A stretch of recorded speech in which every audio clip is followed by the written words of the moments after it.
In our creation stories, we talk about how we have moved through many worlds before, and several of these worlds were destroyed, and we had to evolve to move into the next world. We have been knowing and prophesizing that a new world would come again, and this is something you find throughout many native cultures, and I don't think they are myths. I think they are actually true accounts of complete disruptions of the world we know.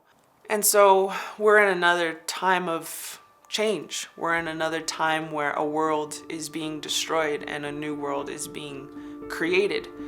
Great turning, which is what? It's a transition we're in. We're in it now. It's a transition. We're learning so much. We've set machinery in motion that we can no longer control. It's not something we do instead of the collapse. It's something that can guide us through it.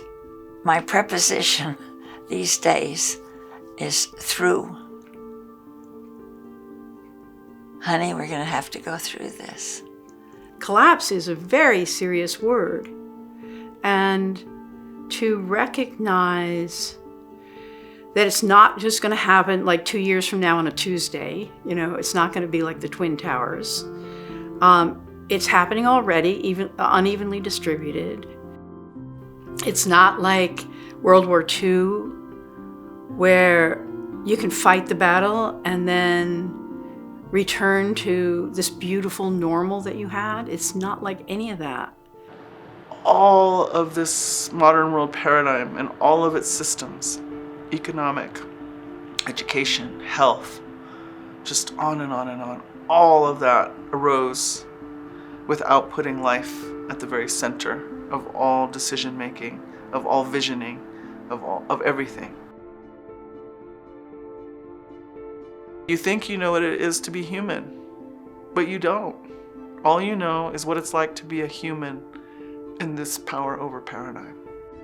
But human beings can be a completely different being in another paradigm.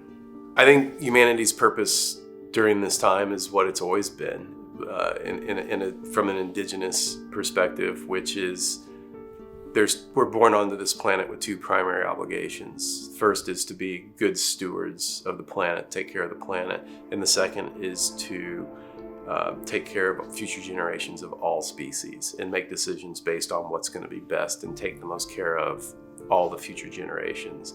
And I think that hasn't changed. I think that the climate crisis underscores those. That's our job now. That, no matter how bleak things appear, no matter how intense the situation is and how dire it is, and it's all of those things, those two fundamental obligations, moral obligations, have not changed, and I think just become even more paramount.